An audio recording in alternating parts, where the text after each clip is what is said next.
Hello. Hello. How are How's you it this going? fine day? I'm wonderful. I'm absolutely wonderful. You are wonderful. Thank you, baby. Okay, let's start again. How are you, Andrew? I'm just great. And you? Phenomenal. Excellent. Phenomenal. Phenomenal. You've been traveling. I have been traveling. It's good to be back. Makes you realize what you have Yeah. in the world Oh and man. the, you know, the fact that we don't really have a lot of written history here in Canada, especially on the West Coast. So that's interesting to me. Yeah, just really cool. So explain that comment, because where were you that had written history, and what written history are we talking about? Portugal, Right. and England, Right. and Yeah. thousands of years of development. It's really interesting to see all the especially in Portugal, all the development around the land, in the wine industry, and how every single piece of land is used. Hmm. Anyway, And that's a did good you? thing, or that's, I guess it's a good thing that every single piece of land is used, or there's a purpose for it, is what you're saying, or? Yeah, it's just really Mhm. interesting. Okay. Anyway, Yeah. so I'm just looking here. This is not the PowerPoint I put together. I put up a PowerPoint as well, but I don't see the power. You need to upload your own PowerPoint. Yes, I did that. Huh. That's weird. Okay, hold on a second. Well, we can go into the stats while you're doing that, and I do have the stats on this one. Okay. All right, Yeah. go into the stats. Okay. That's not the stats. That's the back. Here's the stats. I have stats. Stats are from last week, for the last 7 days, and these are telling us what's happened. And it's a good little snapshot that we like to review every week about what's happened in the market. So in the last week, we've had 223 new listings go to market, and we had 110 listings from the full inventory go pending, meaning that they went under unconditional contract. And from there, we also had 148 price decreases. You want to comment on that, Jane, or any of this? Yeah. So actually, in when I brought up last month's stats in my PowerPoint, and I can see that compared to last month, we have more pending this month, which is really great. And price decreases, we are up from last month. Absolutely. We were at 110 last month. And then I was looking also at solds. So solds, we are down compared to last month. Okay. And sold are the ones that actually went to unconditional contract, transferring ownership, and we're going to see those go up and down depending on time of the month. But yeah, I mean, the price decreases. I mean, I can take credit for one of those, at least my clients can. Certainly, seeing activity is slow, and trying to get people's eyes on the prize in terms of looking at homes. We keep getting feedback, that it's nice, but could use this, could use that, or whatever. But it seems to be price is what's, at some point price will bring people to the door, but we haven't yet found that. Yeah. Okay, so let's go to the next slide. Well, we haven't finished this one. Oh. So I'll just quickly say we had 3 properties go back on market. 49 properties expired unsold, meaning, again, their listing contracts finished without having a successful sale. 12 properties were withdrawn for whatever reason, whether it was personal reasons or strategic. So now we're into this one. You go ahead with this one, Jane.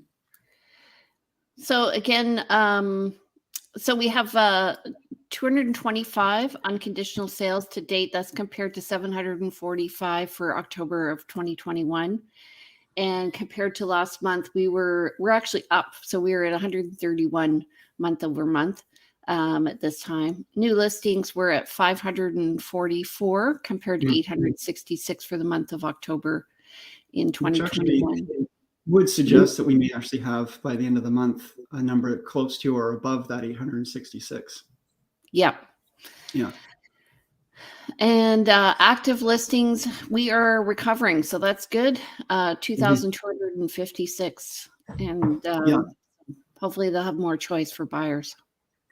Yeah, and that's what I'm finding is, buyers are actually able to go out and look at properties without, finding that we make a showing request and only to find that before we can view it, it's already under contract or has an offer coming in that we just aren't able to get into it and see it. So that's nice. So what are we here to talk about today, Jane? We're talking about foreign buyers. I've got some information here. If you want, I can switch over to my PowerPoint. Yeah, if you've got a PowerPoint and want to bring it up, good. I've got some stuff on mine as well. We can swing back and forth. Okay, well, I went to the buyer origin, so I'm going to have to just remove that, and I'm going to have to share. Okay. Hold on a second. We in BC have had a foreign buyers prohibition for a few years now, but the federal government has now put out a foreign buyers prohibition, which is going to be effective January 1st. And right. So that's what we're talking about today. Can you see the big buyer origin thing? I can, yes. Okay. So I think this was a shock to everybody that they were doing this. It does happen. It's been happening in BC, in Vancouver, as well as 5 different municipalities. The prohibition. Right, for foreign buyers. There's been an extra tax of 20%. So the federal government has said that they're just going to ban foreign buyers because they think that it's impacting money coming into Canada and that there are vacant properties. Right, and they're buying properties, holding them as a holding property, leaving them vacant, and so it's making housing unavailable for local residents. So we've reviewed this a few times during our show, which has now been going on, I think, 2 years. Is it 2 years? 1 year? Really? No, it's got to be about a year. Okay. Anyway, 88%. We have an anniversary to celebrate then, maybe. We're going to have to look into this. Yeah. 88% or 88.89%. So 89% of people buying in BC are actually from BC.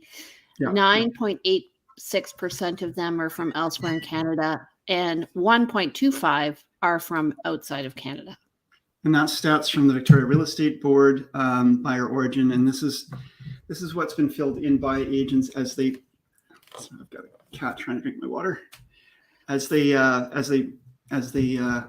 fill in these forms. So this is not an official report, but this is anecdotal based on our colleagues filling in based on the origins of their clients.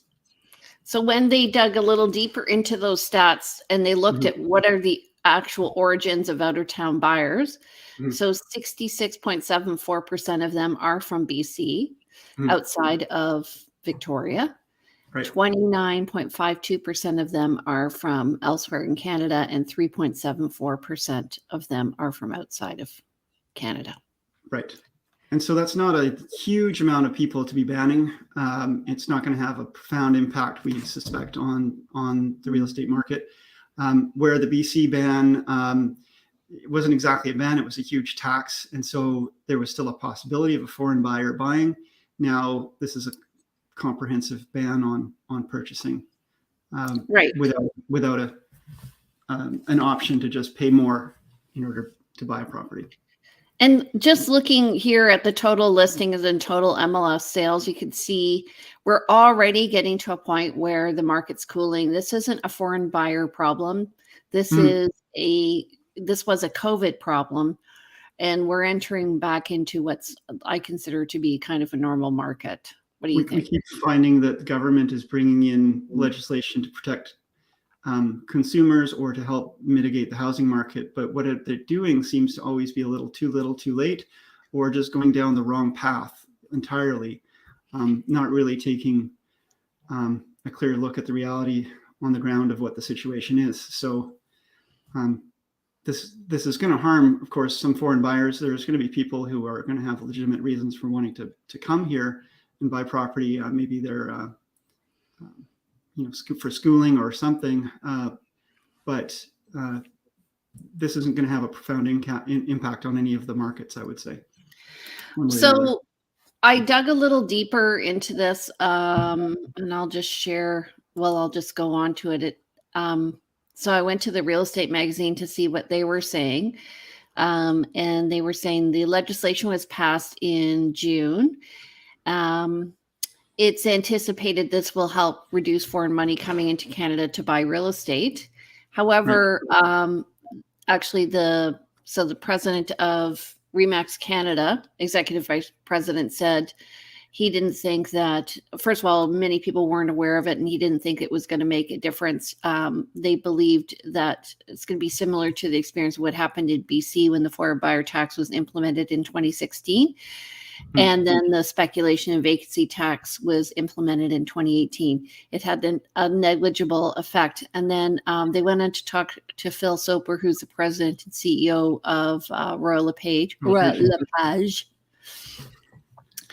And there's been a long tradition, he says, in Canadian politics, both at the provincial and federal levels, for looking for investors as a problem of housing in this country. It's mostly unfounded. Yeah. So, and they're an easy. If you're looking for a reference to that article, I've just posted it in the comments if anyone's interested in actually reading the article.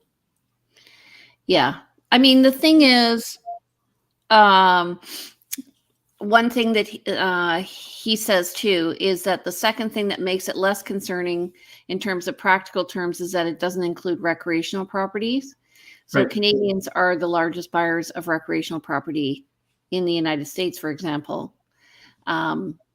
And they're also Canadians are also foreign buyers in places like Latin America. So if we were banned from purchasing properties in other countries, you know, I can just imagine. Right. Yeah. And so you've got to imagine too that, you know, we do have probably a higher proportion of Americans buying recreational properties than, for example, a second accommodation in a township in an urban center.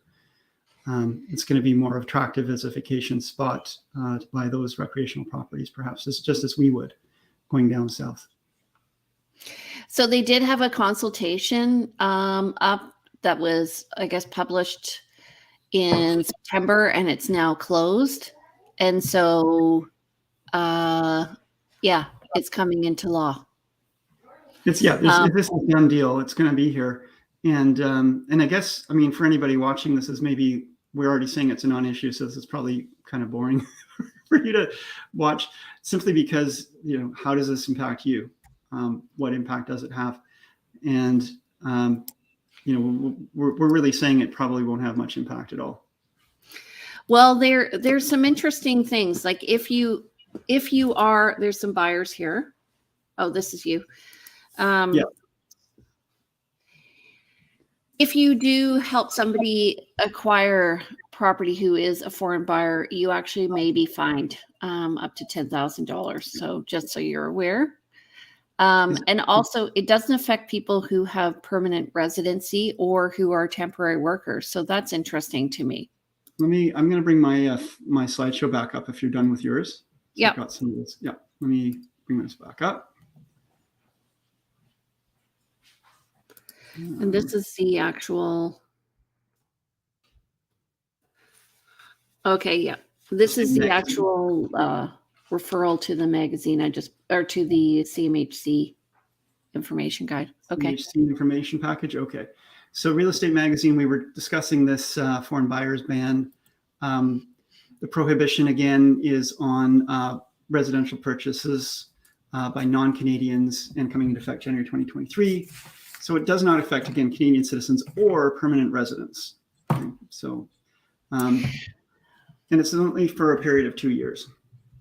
It's going to apply just to residential properties, as we mentioned, and direct or indirect purchases, And of course, there's penalties, as Jane alluded to, for non-compliance. And that includes any person or entity knowingly assisting a non-Canadian in violating these prohibitions. So don't try to work your way around this. You will get yourself into some deep water. That article from the Real Estate Magazine had some interesting comments on it, which I found interesting. And again, if you go to the link, you'll find them. But the comments were really mostly saying this is not going to have too much impact, too little, too late. They were recommending, actually, if you want to have more availability of housing for Canadians, we should be boosting construction, reducing red tape for developments. There was a great recommendation of reducing land transfer tax for seniors, maybe allowing them to move more cleanly and easily from their existing larger home into a smaller home and freeing up that space. That's a great idea. Yeah. And there was another comment that says Switzerland, Denmark, and New Zealand have had a ban on foreign buying for decades. And they alluded to actually Great Britain and said that there are some areas of Great Britain which have been bought up by foreign investment and are just kind of sitting vacant. And I don't have any background to comment on that myself, but that being the case, I guess this is what our government is trying to protect from as well. Well, the other thing is it's not violating the rights of people who are already here, who are working towards permanent residency. Apparently, they are allowing that. And those who are students, so people who have, I guess, already moved here, who are like temporary workers who are in Canada already, it shouldn't affect them. So that's nice. I don't see that. I would say to anyone listening to that, and Jane, I just saying based on what I've just read and seen of this, is we should confirm that that's actually true. Okay, well, I just posted the link to the article from CMHC. Mm-hmm. Okay, so CMHC, that's their position. Yeah. Okay. Also, the other thing is I do have a foreign buyer right now purchasing. Mm-hmm. And so we actually moved the closing date from January until December.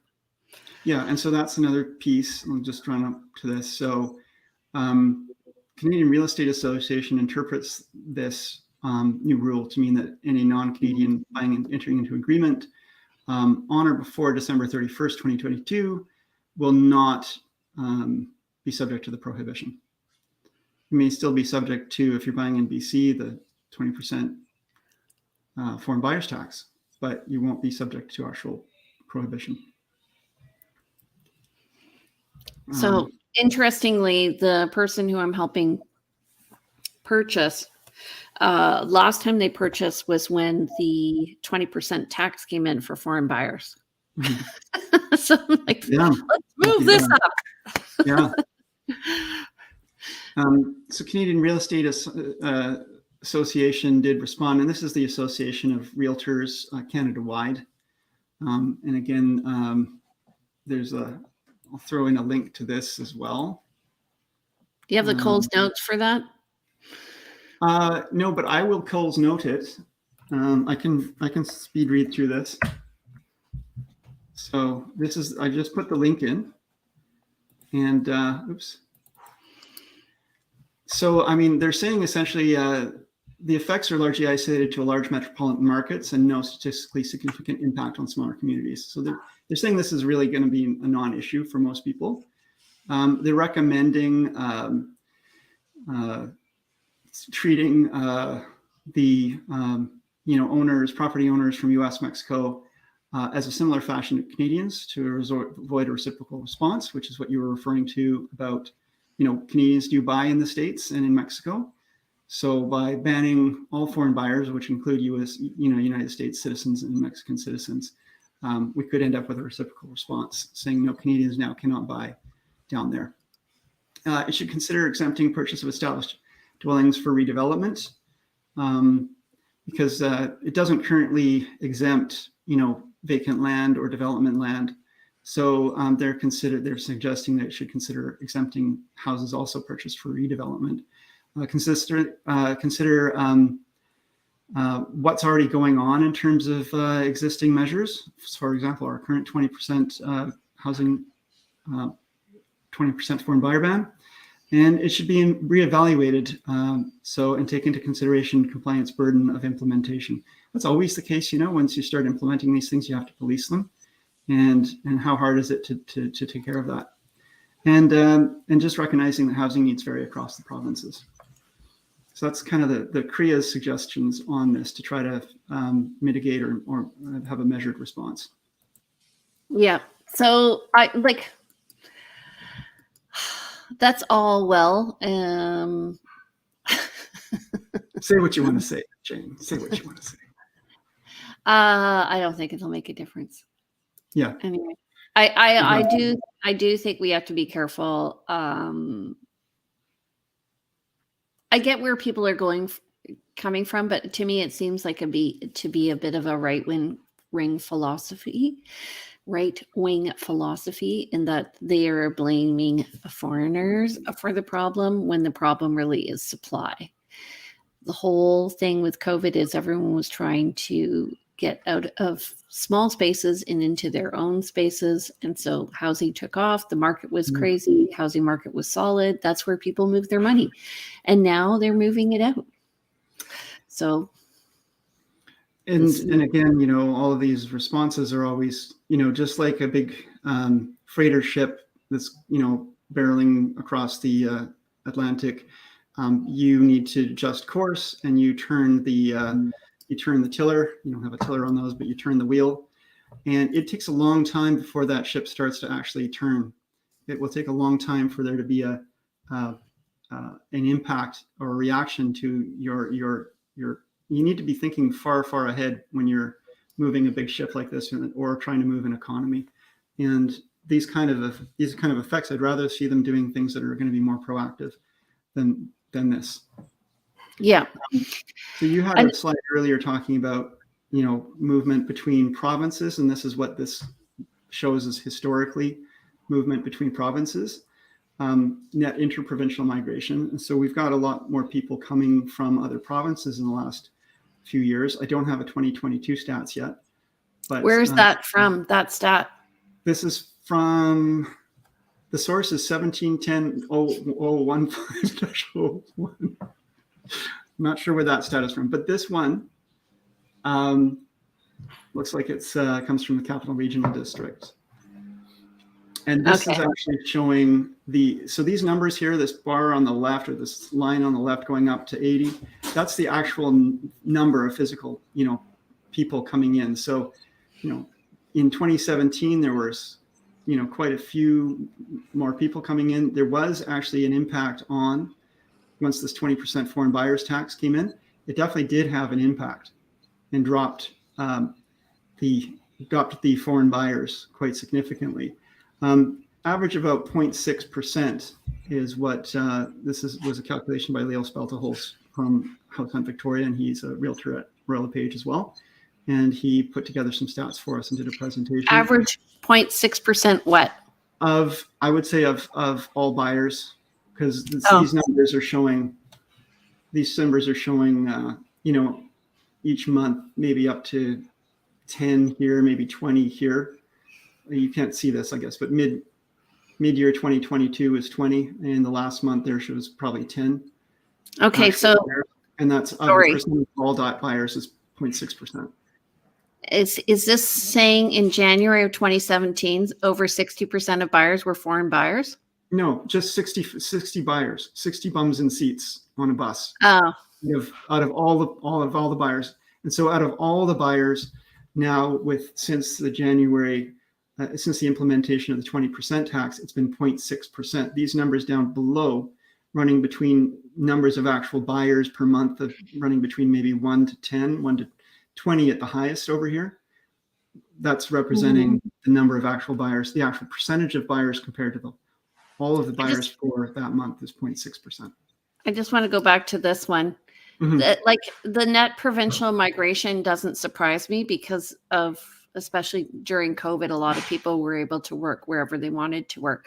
And so this is into BC, but I would be interested to see how this compares to other provinces, because I know a lot of people move to, for instance, the Maritimes because housing was so cheap there. So I think it's Well, why don't we do that at some point? Try to find those stats and put those together. Yeah. I mean, we're looking at BC, but we really need to look at there was a net migration of people all around the world, out of urban areas into more rural areas as well during COVID. And is that, I'm feeling like it's coming back, it's bouncing back. People are moving back into condos and stuff like that. But also interprovincially, people were moving from high density to lower density places as well. So anyway. Yeah. I think interesting. I think that kind of covers all we could cover on this. I think we've squeezed every inch we can out of this topic. Do you have anything further to say? I guess,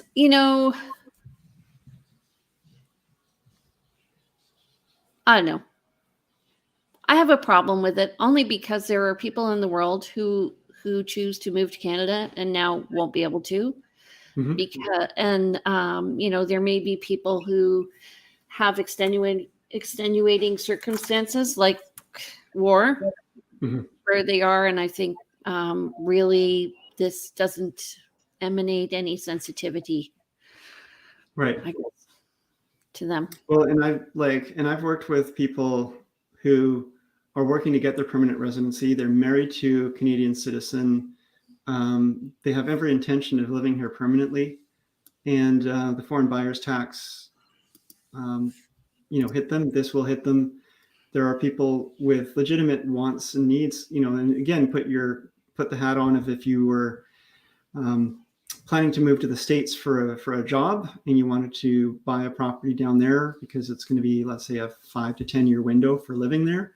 But if you're going to be forced to rent as opposed to own, it's going to make it less attractive for you to go down there to do that. And so we talk about brain drain and, bringing people in who are,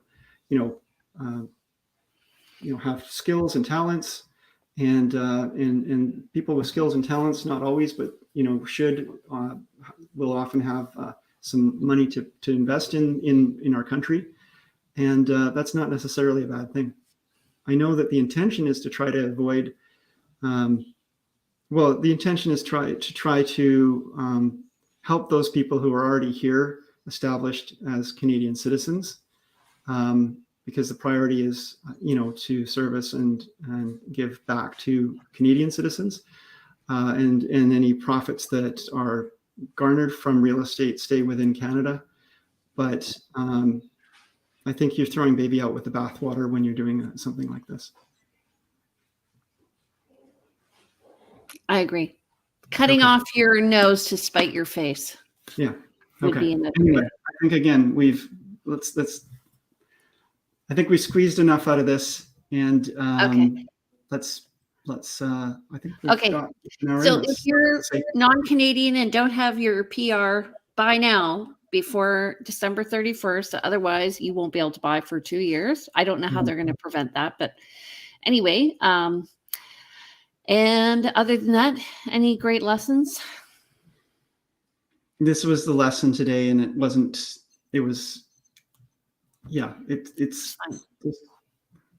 take it for what it is. It's more of the interventions that we're seeing from government, and it's going to be obviously always the case that when there's a problem in real estate, government thinks they can fix it with some legislation, and actually that's entirely true. It's just about the right implementation, the right timing, and measured responses. So, yeah. Okay, so everybody, don't forget to subscribe. We'd love to see you every Monday morning. And if you have questions or information that you want on real estate, we're happy to come and answer it. Andrew, how do they reach you?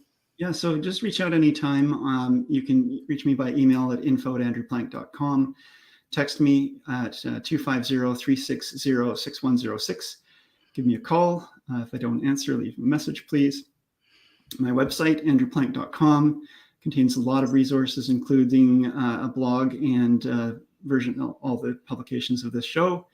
And then I'm on Instagram at PlankAndrew, which will, again, as I say, mostly have pictures of my cat. And everybody, my name is Jane Johnston. My number is 250-744-0775. You can reach me at briarhillgroup@gmail.com. My website's briarhillgroup.com. Or for those moving to Victoria from away, you can go to vancouverislandtime.com, where you can see videos on neighborhoods and all of these. My Instagram's Realty Teacher Remax Victoria and Vancouver Island Luxury Living. All right. So we're open here every Monday morning. As we said, please message us with questions you have about real estate. We know we do get a lot of realtors here, so we'd love to hear from you. What do you want to know about what's happening in real estate? See you next Monday. See everyone. Thanks so much. Okay, bye.